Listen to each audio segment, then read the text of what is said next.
Is there some sort of non-elected, above the president group of people that are in power, like a deep state? Or you hear about a new world order? Is there any validity to it? What's the evidence? And then I went around and started collecting artifacts. These facts that are inconvenient to the official story. Like, we know that George Washington and the cherry tree, we know those things are made up. The Titanic, a lot of people who were anti-Federal Reserve happened to take that ship. That Lord Rothschild said, I'm not going to insure it because I don't believe it's unsinkable. People like Rudyard Kipling, who wrote children's books to train future spies. He also wrote Jungle Book. Integrity is doing what you said you'd do by the time you said you'd do it. That's where trust comes from, because you're talking about building relationships, right? We need integrity, trust, and a moral framework, and then we can be good friends. Yo, what up? It's DOENUT, and you tuning in to all your Illuminati news. And we are here with Richard Grove. Richard, I am so grateful that you're here. You've inspired me so much on my journey, which I call getting wicked smart. It sounds funny, but I really wanted to learn a lot of stuff, and you inspired it. The way you present yourself, the way you speak, and the books you covered. You did a video about the Illuminati Skull and Bones, and you brought up this book, Philo's Reply. Yeah. Second in command of the Illuminati. I read this thing and I dissected it. You also brought up Anthony Sutton's work, the connection to the schooling district, and your interviews with John Taylor Gatto. I mean, you've inspired me so much. I'm just so grateful that you're here. I can't wait for this podcast. How are you? What up, Doe? I'm glad you're picking up some of what I'm laying down. It's a pleasure to be here. I'm looking forward to this conversation because you're hungry and thirsty for all the evidence and artifacts I've spent 20 years collecting. So it's like a big buffet. You don't have to take it all at once. But yeah, if you want to, yesterday was the Illuminati's birthday. That's an interesting aspect of history as well. Yes, it was the Illuminati's birthday, May Day, 5/1. I'm happy you said that. And you've also have this document in your show where you not only get the research, but you put it into a file, and it's like a web. That's incredible. Yeah. If I can put it up on the screen for you, I got something like this right here. I started this model in 2008. I used to work in the IT industry. I sold software to big companies that helped them visualize their data. Later, after I was a whistleblower, I found it necessary to ask some questions and find some answers. And the answers got to be complex enough that, you would need to keep better track of it. So I built a model. So what I was showing you first is the originator of Common Core school standards for the world is a guy who's a Rhodes Scholar. And then the question follows, like, what's a Rhodes Scholar and what's the big deal? This is a way that the non-elected rulers, if you will, can structure over multiple decades and generations a way to take away people's freedom by altering their education into a systematic form of indoctrination, where when you do get posed questions, you don't know how to take advantage of the resources to find the answers. So people are left assuming, and as soon as people assume without having the evidence or a chain of causality that makes sense for the decision, action, choice that's being made, they're under a form of slavery. So you don't need MK Ultra or Jose Delgado hooking up stuff to the bull. Like humans, we can assume. And those assumptions, when not accurate to reality, are forms of control. Yeah, I found myself that there was too much to remember in any given line of study. So building out a model and learning how to navigate it and ask questions goes back. Like, if I take you here, this is 2,000 years ago. The Greeks were working on this sort of stuff. And if we move up to today, the applied learning of how human beings work, the applications are called cybernetics. This is like command and control of human beings. You have a history that precedes the concept, and this concept comes out in Fire in the Minds of Men on page 243 by B.F. Trentowski back in 1843. There's people who have had a higher knowledge of how human beings work, and those people in the non-elected ruling class have not used it for our freedom. They have used it to debilitate people's learning abilities. If we take away the ability for an average individual to meet challenges and solve problems, you're going to be left with a lot of mental illness. And when you block people from a goal because they don't know how to solve challenges, they get frustrated and they get aggressive. And, we have pills and we have cages for people who get frustrated and aggressive. So all of a sudden, the 15,000 hours of mandated schooling now doesn't add up to, someone who can survive and thrive and support a family and contribute to their community. It adds up to people who are dependent on government to solve their problems all the time. And that would be a good thing if there weren't so many instances in history where government's power has been abused against the individual rights of freedom. of the people. This is what really got me interested in learning about the schooling system, is that you showed Sutton's work in this graph, and it was absolutely incredible. The connections to the Illuminati, to the 201 guys. And I mean, I just absolutely love your work. You bringing up even physical control of the mind that you just brought up, that it goes into these neural links, but also these Brave New World. If you're aggressive, man, you're going to be put into the jail system, which the schooling system seems to be an imitation of. In Vegas, they actually modeled the school for surveillance and the whole Prussian schooling system, just like how this history goes back to control of the mind through the social studies, through all this stuff. I'm so happy that you're here. And everybody, I got Richard Grove's links down below. Go subscribe to his YouTube. You also have something called Autonomy, an autonomy course. I would like to know about that, and what is autonomy? And I jump all over the place because you can ask any question at any time during the conversation. I'm cool. Autonomy is a solution set that I built after I found out so much about the problem. Like, I found out you're not going to go into the system and fix it because the system's made to be broken. I took skills that I learned during college because college wasn't going to form my future. I already knew that. I invested $5,000 in myself. I bought into a franchise that did like light home renovation and painting, exterior, interior painting. I ran that business for several summers before I graduated. And then when I went into the marketplace, that gave me like super skills because no one else had these types of entrepreneur free market within an objective moral boundary type of skills. So I excelled in the market. I earned $1 million with that skill set before I was 30. And then I became a whistleblower. Then I became a whistleblower under the federal Sarbanes-Oxley statute, which is the same statute they just whacked that guy, the Boeing whistleblower. The new one, the second one. Did you hear about that? No, I only knew. I'm talking about the first one. I didn't know about the second one yet. The second one just passed away. Well, Sarbanes-Oxley is a act in 2002 that's supposed to protect whistleblowers. I proved in my case that the person to whom I blew the whistle to, they ordered my termination that day, which is in effect the opposite of what they're supposed to do. And the fact that I was able to prove that in court and that guy didn't go to jail for prison for 20 years like he's supposed to, taught me like you're playing in a rigged game. And I better go back and do a whole bunch of homework before I make any more moves on the board here, because there's a whole lot of things on the terrain that were not given to me on the map, given through schooling. So then I started reading, and from those reading, then I went out and started asking questions like, is there some sort of non-elected above the president group of people that are in power, like a deep state? Or you hear about a new world order. Is there any validity to it? What's the evidence? And then I went around and started collecting artifacts. So you were an entrepreneur and very successful. I grew up in the middle class, my whole family. One side, wicked smart, and then my other side from California, one Massachusetts, one California. California side, all entrepreneurs, didn't go to school, didn't go to college, but I learned from my uncles how to build relationships, having morals, and that's why I believe I was able to excel. So I'm happy that you even touched on that as well. Yeah, the first thing that I found valuable in that entrepreneur education was integrity is doing what you said you'd do by the time you said you'd do it. And then there's rules about communicating. Like if I'm going to be late, I would communicate, right? And renegotiate that contract, for example. So learning how to have integrity with yourself and in the agreements you make, first step. Doing that over time consistently then builds trust. That's where trust comes from, because you're talking about building relationships, right? We need integrity, trust, and a moral framework. And then we can be good friends, right? So in that milieu, I was discovering it's not the Schoolhouse Rock version of government that we are living under. We have an oligarchy. The votes are like kids in the back seat steering and hoping that the car is going to make a turn. So as I started to discover these facts that are inconvenient to the official story, like we know that George Washington and the cherry tree, or Abraham Lincoln, and he didn't tell a lie, right? We know those things are made up, but we don't know that most of the history that we've learned through the 20th century is also just as made up and is not reflective of the artifacts and evidence that are available to we the people. So I started back in 2006 with my productions. These were podcasts.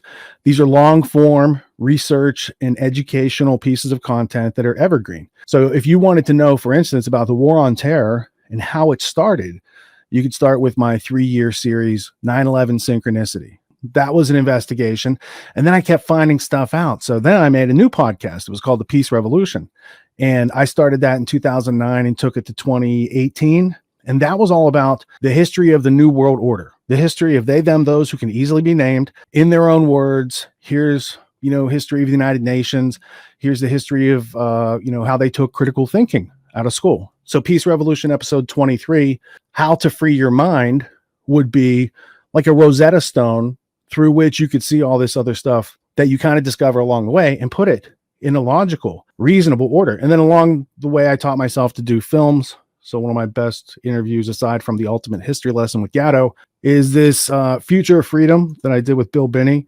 And it's still on YouTube. It's got 1 million views. Damn. But it's very hard to find. So they shut it off years ago. They shut it off like in 2016.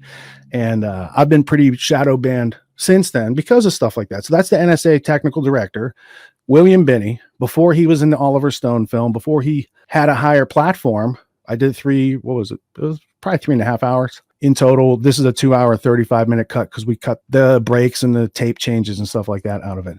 But Right. So you've been on a mission.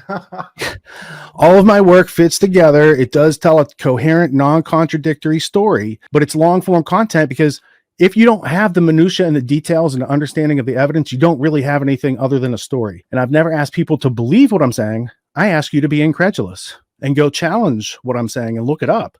That's how I came onto these books. I was like, no way is there a Librarian of Congress who's a Rhodes Scholar who wrote a book about how the Illuminati and these other Jacobin secret societies influence government. But sure enough, in the 1980s, Billington wrote that book, and he is a Cecil Rhodes Scholar. And when you get behind Rhodes and who was he and why does he have a scholarship, the cut to the chase is the British Rothschilds funded Cecil Rhodes. He made a lot of money.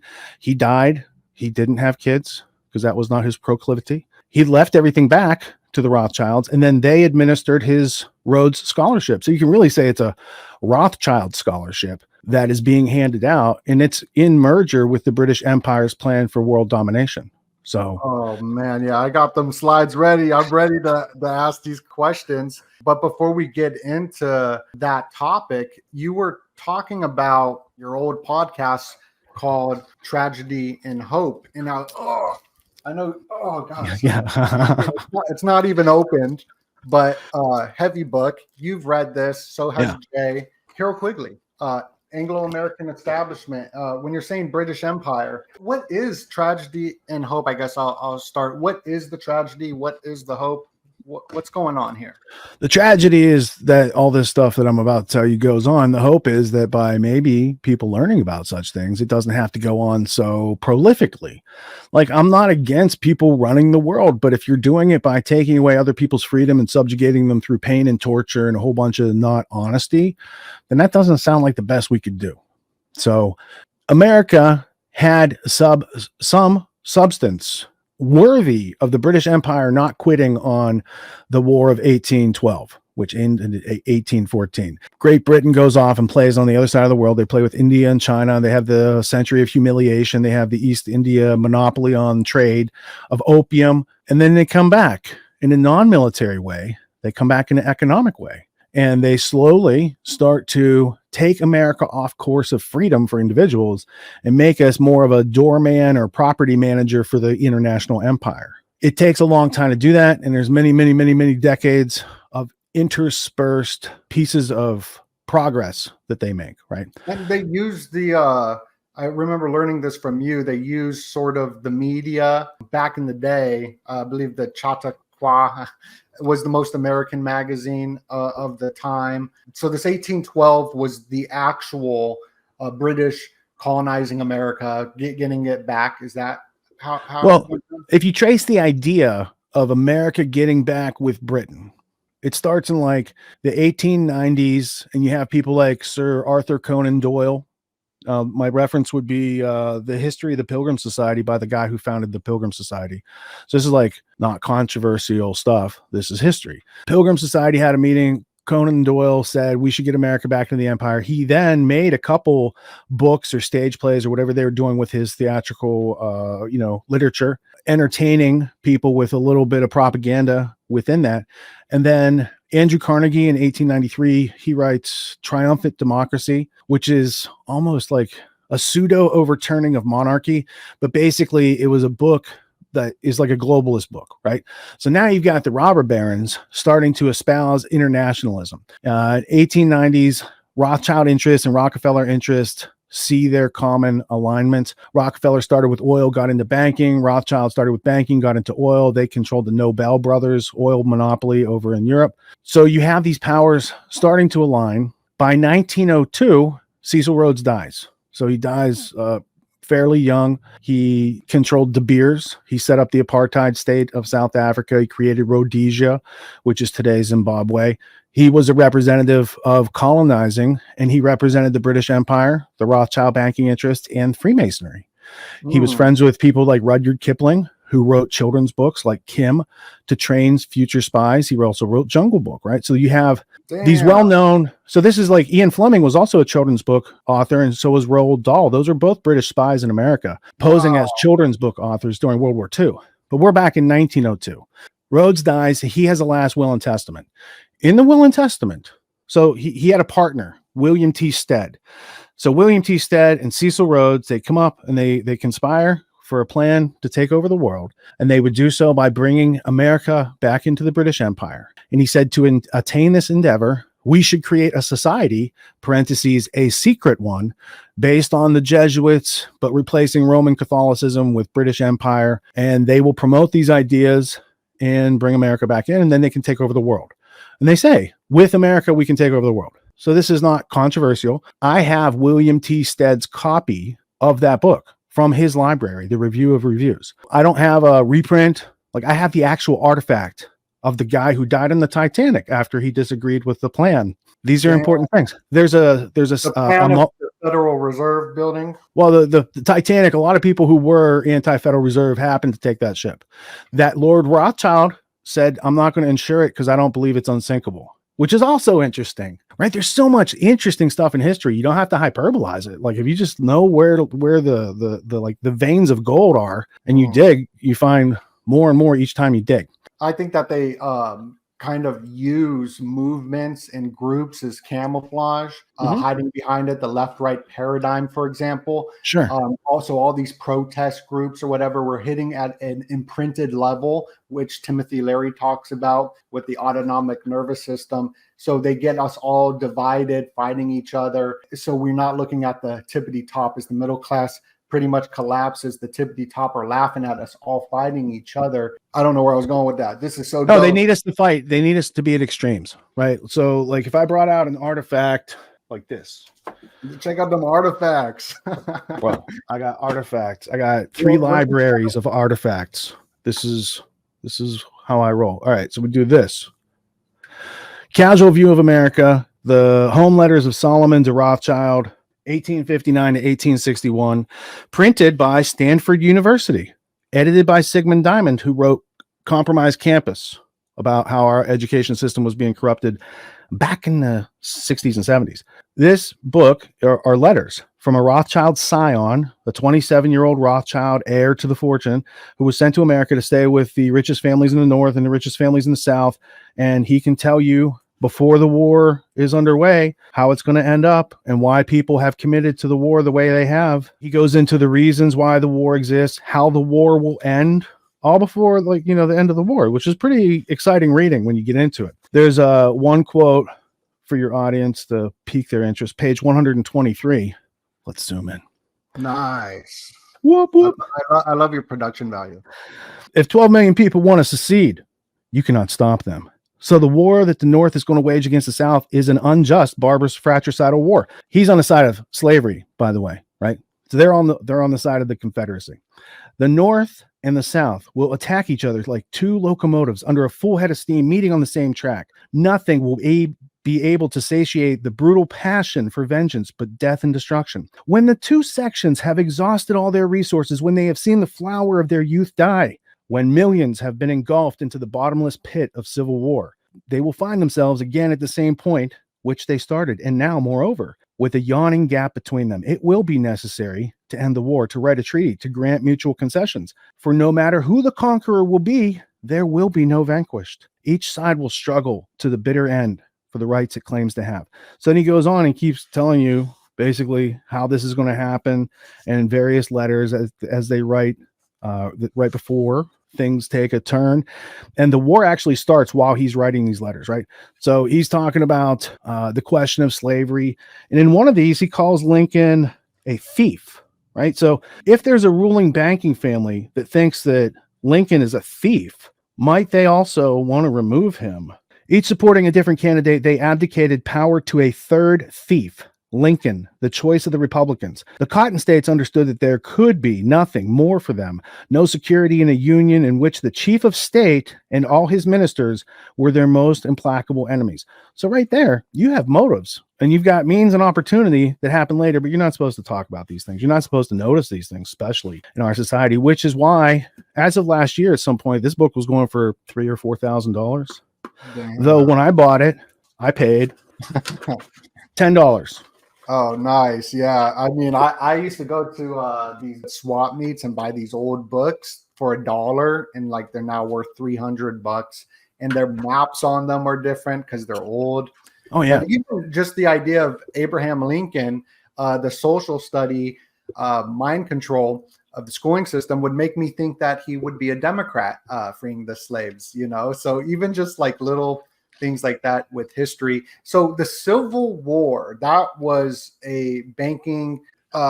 Lincoln had to print his own money during the Civil War because the international banking powers wouldn't hook him up, which is a very unusual point in American history.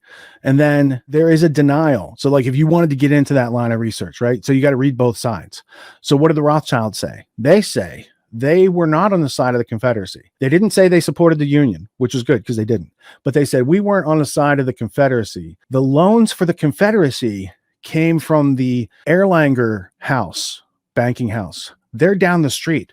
They're Christians. That's the official quote from Rothschild, right? Now, these are European Rothschilds, not British Rothschilds. So then for a long time, I believed him. The Rothschild banking dynasty did not mess with the South.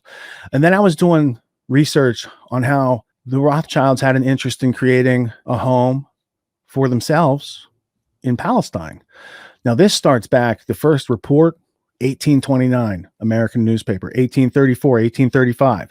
By 1840, the British Empire says, hey, we should take Palestine and make it the home for the Jewish people. By 1862, Moses Hess writes a book called Roman Jerusalem, The Last Nationalist Question, where he says, we want to take Palestine, and to do so, we will infiltrate or already have infiltrated European Masonic lodges with our own secret society cult. These are in his words. Then they can move about to take that land. So 20 years later, Theodor Herzl comes along, says, I've got this plan for this thing that has existed for a long time. Now, my point would be, in the 1880s, French Rothschilds start colonizing Palestine. 1882, it's called the First Aliyah. I have a book called Rothschild and Early Colonization of Palestine from Hebrew University. This is official history from the state of Israel. And there's a whole lot more where that came from. But in this book, they talk about they used these French bankers to do the buying of the land because they were buying up land back then. They weren't stealing it. They were going and buying up land from people. They used the Erlanger brothers as a front for that operation. So as soon as I learned that part, I'm like, oh, the Erlanger brothers were the front for this operation over here. And they're not a Christian banking house. They had converted for convenience to obscure mechanisms of their funding. So even in those aspects, I will believe the statement, but when I find stronger evidence of the contrary, like I can't give you the benefit of the doubt, Mr. Rothschild, that you guys didn't have the funding arm for the Confederacy to last that long for 4 years. Mm-hmm. So, yeah. And, you know, this whole Middle East thing going on, it's so strange. And how people convert all the time, Sabbateans to Frankists, to different religions or left-right paradigm. It's emotional at the same time and confusing, but it's not that confusing once you start finding out certain elements that have been hidden. Like, for example, the Economist magazine, Rothschild, one Evelyn de Rothschild created it, but they don't like Donald Trump, saying Donald Trump's the biggest danger to the world, but even though he's bringing peace to the Middle East. And then you see the people that helped the Balfour, Rothschild, all that, they were also with the Nazis as well. So it just seems like a big camouflage. And it's crazy because I'm Jewish and I'm looking at all this stuff, and everyone always points to, oh, it's the Jews, and I'm like, my parents like lost everything in 2008. Where's your special protection? All of Israel is pretty much medicated, so it gets emotional. But I'm sort of happy because I've been studying imprinting. So, for example, and I just kind of want to get your thoughts on whatever I'm saying. When Black Lives Matter happened, funded by George Soros, my friend who's black was like, I'm not going outside past 6 o'clock because the police are going to kill me. He thought that. So that, and then the Asians were scared to go outside because everyone's like, oh, it's their fault for. Then the Mexicans were scared because they were going to go into an ICE camp. And then, and I think the Christians will be next. Right now, it's the Jews. And I think it's like this like Lushing energy, divide, conquer AI strategy. What's your thoughts on all that? Like the position that I'm in is kind of very weird as a Jewish conspiracy guy. First off, all the demographics need to have their fair share of fear, bro. You can't just leave a demographic out. Like if there's Mexicans involved, you got to make them scared of being cold. Like there's a whole thing. Like you just noticed each of those demographics had a specific fear campaign targeting them, right? And then there's overarching fear campaigns. So the way we get out of fear is through education, experience, knowledge, wisdom, having familiarity with the situation, repetition, all these sort of things. You said the Sabbateans, right? So somebody doesn't know what that is, and then it gets lost in the gist, right? So I used to be one of those people too. Here's how I got out of the fear and started getting traction. I would look up things. Who is Sabotage V? By the way, you can spell his name 10 different ways. Now you got to look it up 10 different ways. But what does the Jewish Encyclopedia say? What's the Encyclopedia Britannica 1911 say, right? What are the reference sources? And then what are the books you could specialize on from that? If we went to a guy like Soros, same question, a little bit more complex. Let's just go anything that's right, because that's where it's weird. Like Soros is funding a lot of these protests at the colleges right now, but he's supposedly 100%. Jewish, but he's working with also the Third Reich. So it's just so straight. So continue. Yeah, so there are connectivities, and these seeming contradictions can be resolved, right? So Soros, first off, he's more like a chaos magician. So even though he's Jewish, he's anti-Israel. Like Israel there's a whole history behind the beefs of Soros. So when if I criticize Soros and someone were to say that's anti-Semitic, it's like, no, it doesn't, because like he's actually pro-Palestinian, and they are the Semites, by the way, right? So in that case, unfortunately, but I don't think Soros supports the Palestinian cause for anything other than creating chaos. He doesn't really support that cause, but he will throw money and tents and all these sort of things because this is what he does. In the studio behind me, my teaching studio, on the wall, I have a NATO pamphlet from a meeting in 1993. The meeting is titled Toward a New World Order, NATO and the Future of Europe by George Soros. Like he went there, did a presentation, Future of Europe. 93 to 2003, you have an Orange Revolution. Take another 10 years, you got the Maidan coup. Take another 10 years, you got what's going on right now. Like there has been a continual push using Ukraine as a prophylactic for 20 plus years, like almost like 30 years at this point. So to neglect being able to talk about Soros in that context, or his workings with Jeffrey Pyatt, Victoria Nuland, the transcripts of their calls that I've read, you can see supranational hand reaching down inside and deciding who's going to be president of their state.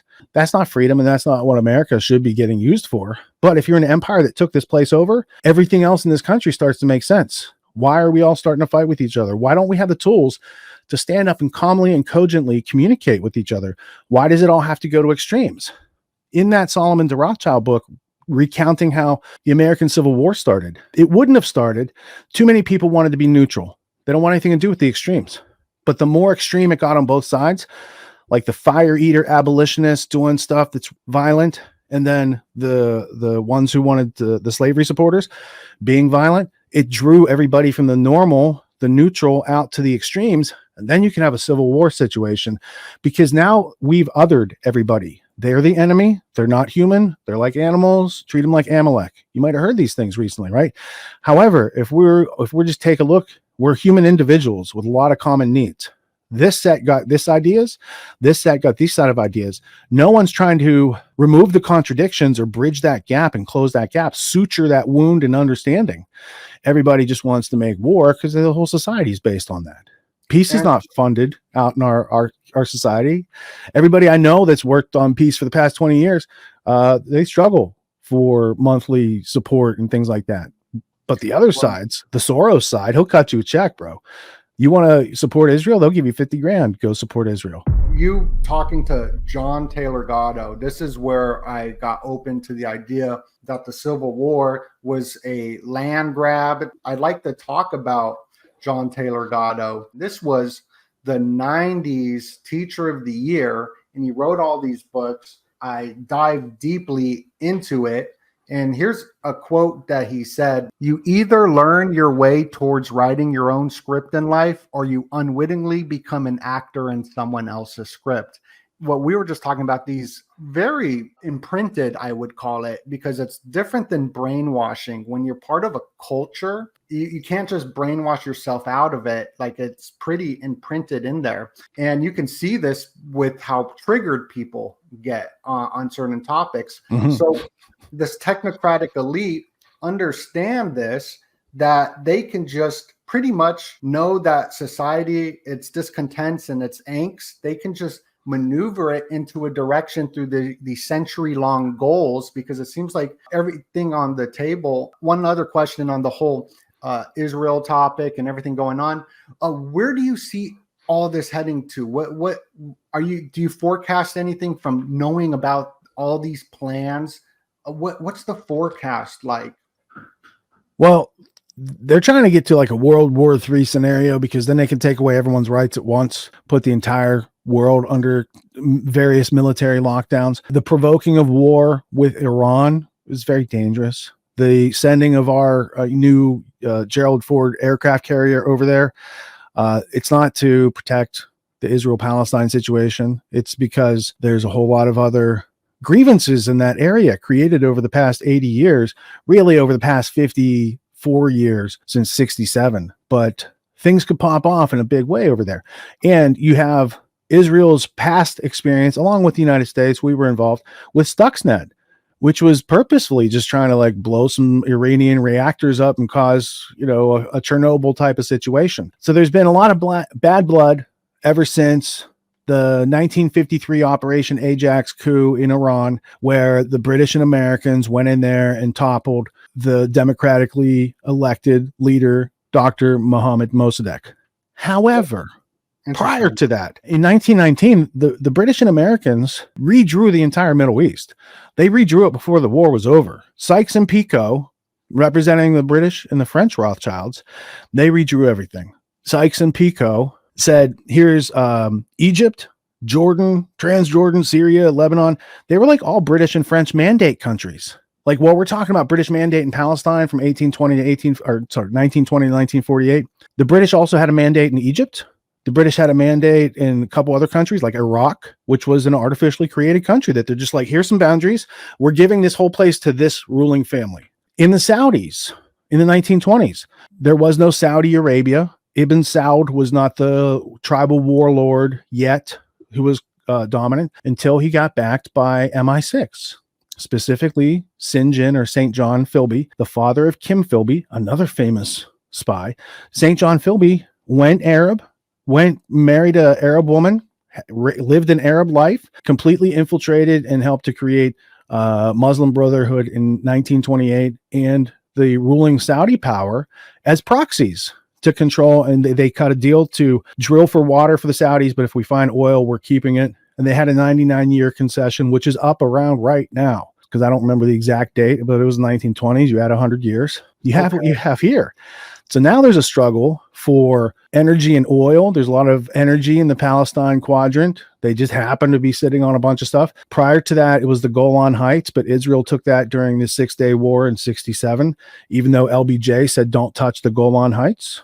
but they also, they kind of touched the USS Liberty in a very harsh war crimey kind of way that's never been properly adjudicated. So there's a lot of history of one of our best buddy allies. But if you look at our two closest allies, Israel and Britain, you might find a lot of cooperation in their agendas that turned out to be a lot of 20th century history that we didn't need to be involved in. But through deception, skullduggery, and other ways, they brought us into World War I. They brought us into World War II. I could go into great detail how they did that. It's fascinating history. And I have the papers of Colonel House, the papers of Colonel Gray, or Lord Gray, and that's Lusitania for World War I. And then I have the director of MI6 for World War II.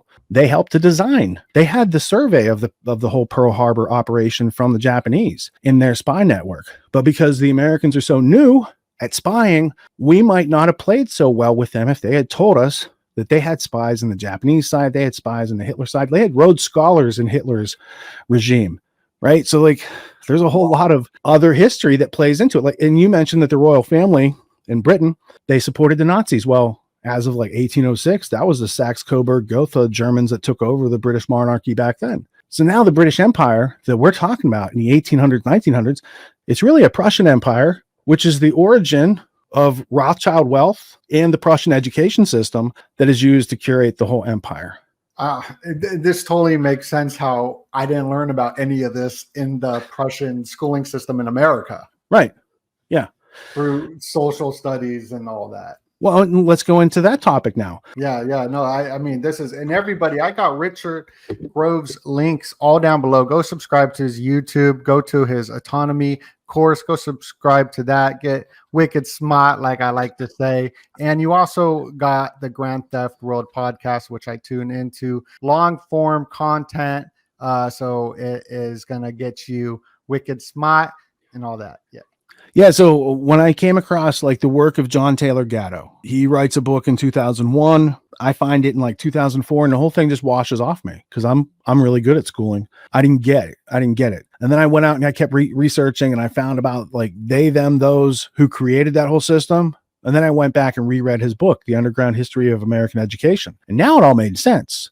So I needed to go, the first time I read it, I didn't have enough contextual information of how the world really works to understand what he was saying or the importance of it. By the time I got to the reread, let's say 2006, 2007, when I get to chapter 9 and it's talking about the cult of scientific management and how that precipitates down into the indoctrination system that we have, I was like, I get this. And I know the people involved. I know their philosophies. I know the ideologies that drive them. There's a lot of eugenics and a lot of racism involved in that line of thought of those people that created the system. Now I got into Gatto's work and Charlotte Iserbyt's work and a whole bunch of other people. There's Porter Sargent who wrote on these aspects in the 1940s.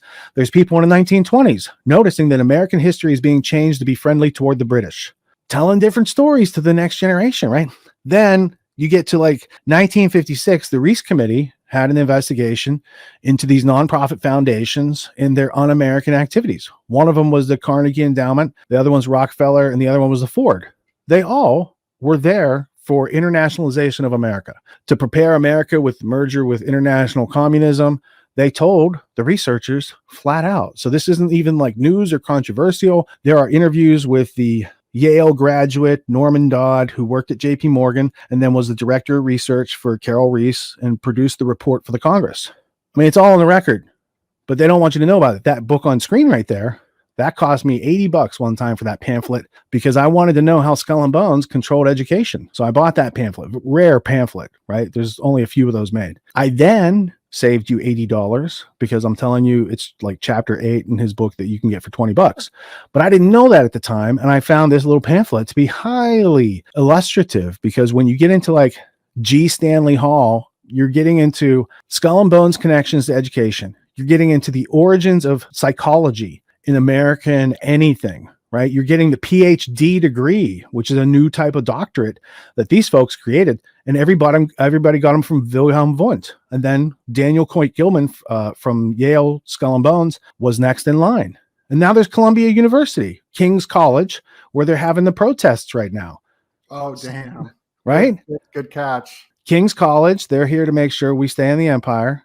They just changed their name so they could survive during the non-loyalist era of America. And then you get the Rockefeller foundations. And then under that, you have the intelligence agencies. Oh, okay. And I wouldn't put the universities above the intelligence agencies. I'm just saying the intel agencies serve the non-elected robber baron class, and those other elements also are serving that as well.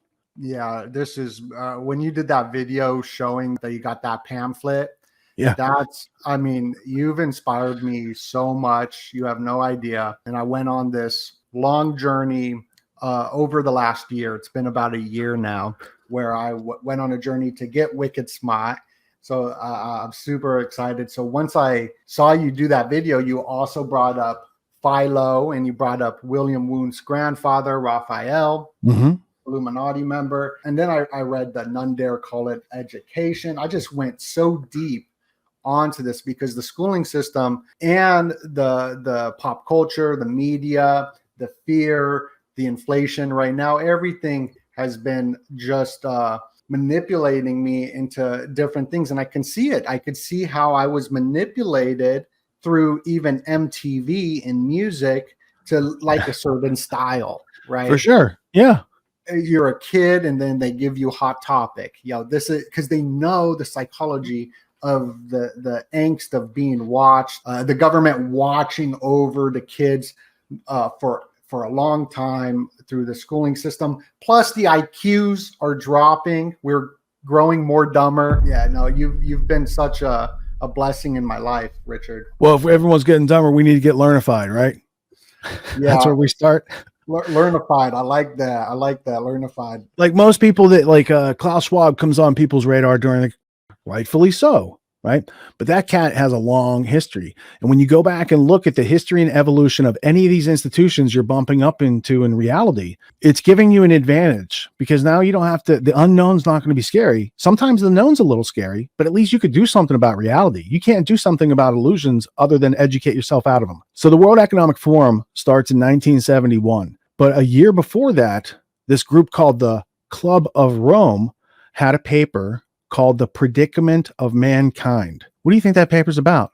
Mankind being the solution to all problems? No, it's what are we going to do to get rid of people? At the end, they have a section and they say, hey, what are we going to do about it? And they say, we should have a yearly meeting, like a world forum, right?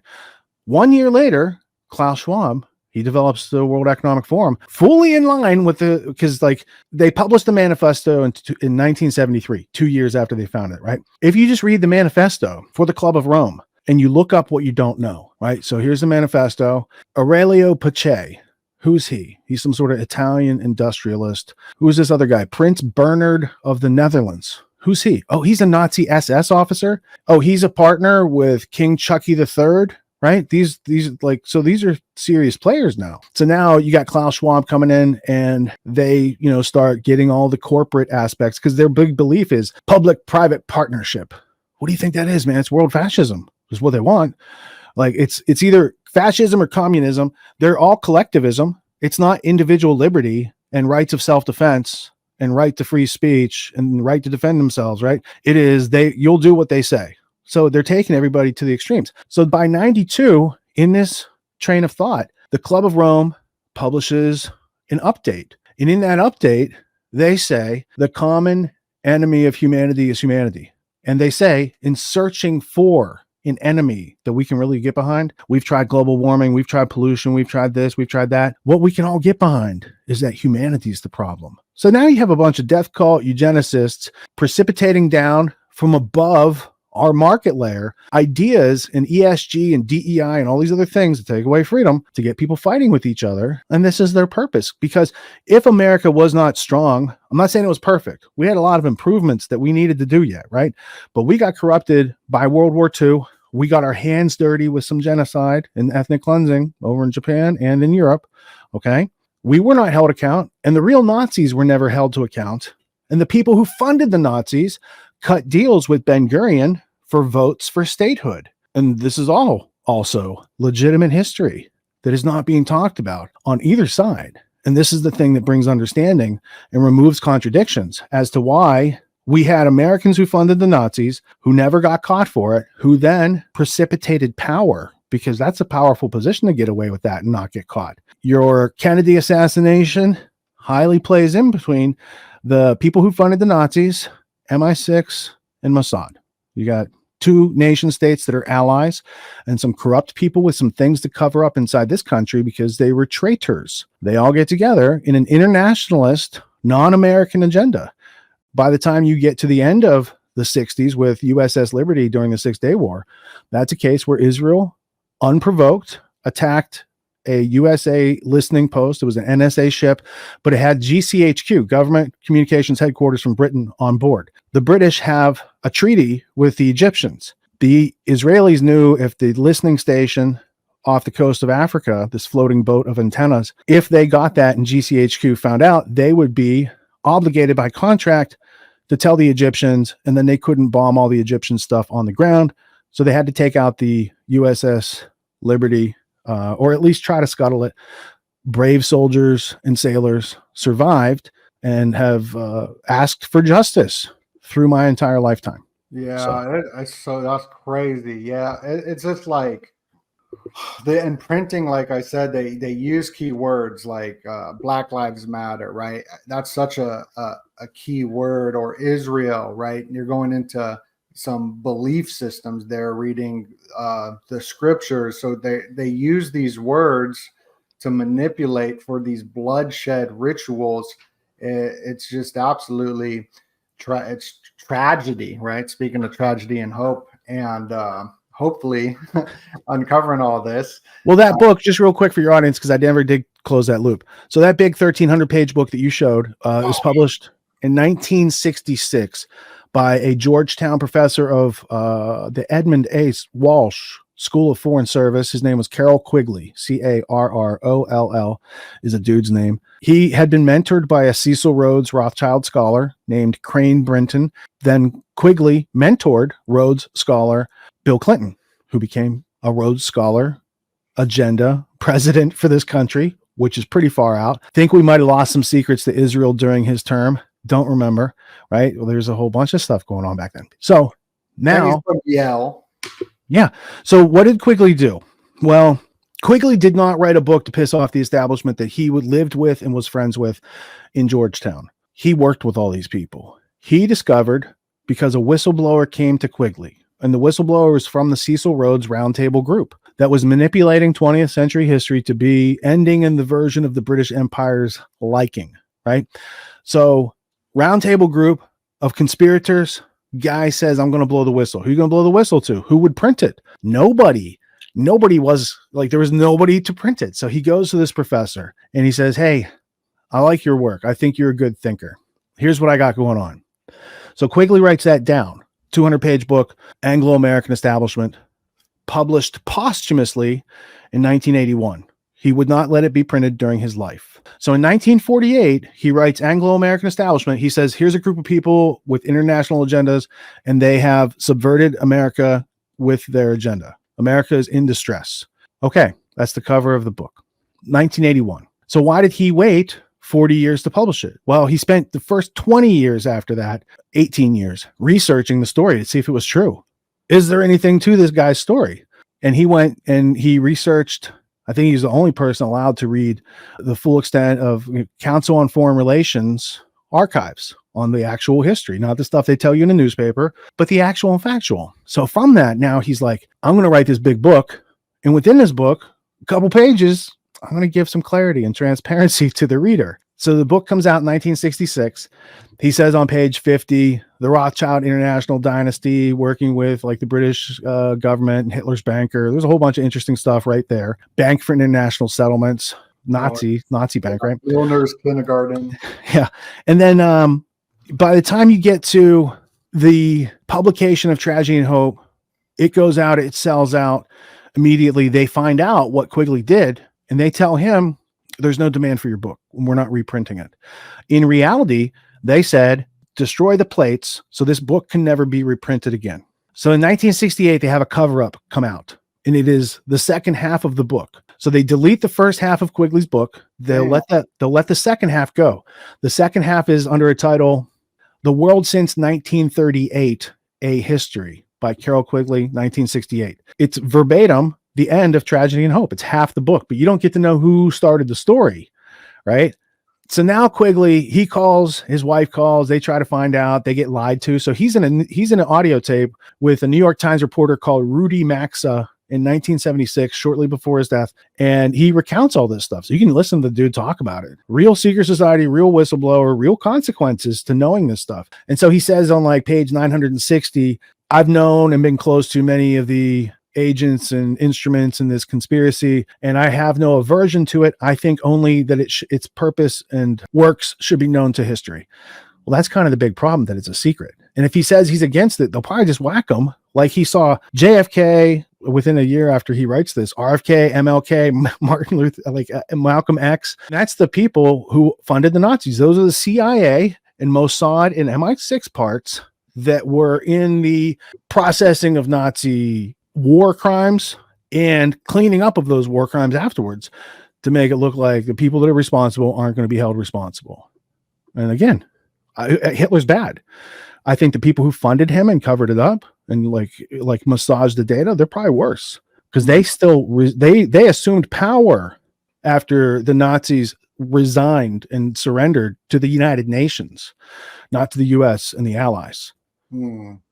Yeah, I mean, it's absolutely wild. Richard, I got all of Richard Grove's links down below. Go subscribe to his YouTube channel right there. Go do it. He's got the Autonomy course. Go take that course and go to Grand Theft World. I got all these links below where you can actually get more than you do on YouTube. The long form content. Although your YouTube, you do put out some amazing clips of the long form content. Over here, Grand Theft World and your Twitter. Where can people find you? What's on your agenda for where would you like people to go? What can we look out for content from you in the rest of the year? The best place for resources is linktree.com/Richard Grove. So you have a whole bunch of like free courses and stuff I give to people who are like trying to improve their mentality and their ability to have free market enterprise in a moral objective framework. So we're not taking away other people's freedom as we do it. My podcast is the Grand Theft World podcast. We do it Sunday nights live for 7 hours. So we go to like 4 or 5 a.m. and we digest all the news from the week and we compare it to reality. And we bring in evidence and resources and lots of books and deep dives. And it's for nerds. And during the week, I teach at the University of Reason. And my flagship course is called Autonomy. It's a 12-week training course twice a year for adults. And we're in week 3 right now. We enroll for the season until week 8. So if people are interested, you can still check it out and get your skills on before this summer. Right. And for everybody that isn't part of the Autonomy course, can you give us a little information of or a little suggestion maybe of how should, if you're a business owner like myself, working on products, working on books, working on movies, documentaries, can you give us any suggestions that maybe we can learn in the course on how to maybe, if we haven't accomplished our goals, we're halfway through the year pretty much, almost. So, yeah. Does that make sense? Yeah, for sure. First off, like the reason I teach it is for adults to have the things that we actually should get from an education. So we should know how to survive and thrive in the world without having to make predator, prey situations with other people.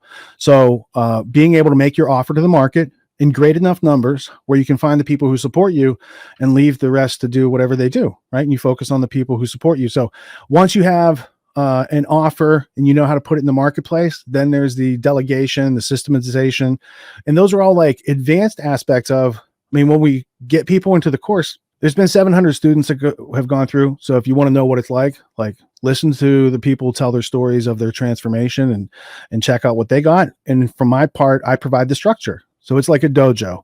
Part of it is online lectures. Part of it is exercises with other students. Part of it is question and answer sessions twice a week with the entire student body.